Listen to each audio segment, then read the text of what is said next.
So this one comes from Jonny, and Jonny says he's got a problem with some rising damp, and he was going to use the dry rods, but he wasn't quite sure where he was going to put the dry rods. In other words, he's got space under the floor. He thought he might crawl under there and drill and put the dry rods in there, or he was wondering if they'd be effective above the skirting. So let's have a look at his first picture, shall we?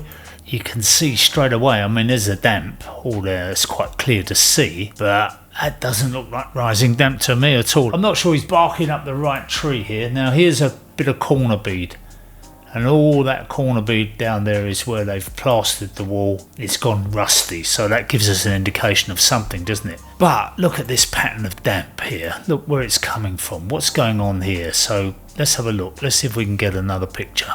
So on the wider shot, we can see that there's an archway here. Somebody's done a bit of a knock through here, and they've put in an archway.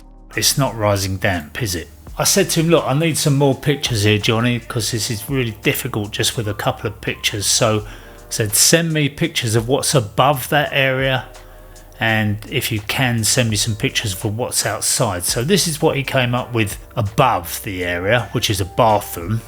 Now that floor is all tiled over.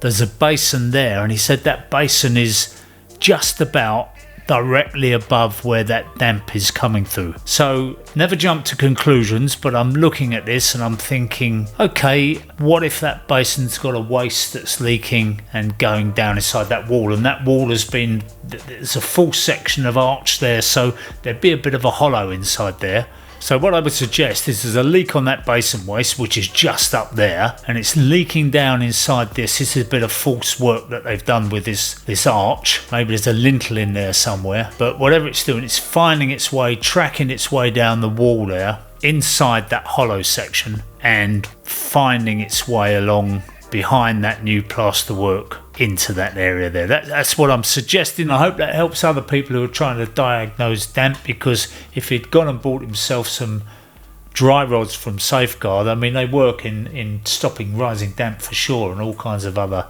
areas where you might get damp coming in, creeping in from the outside.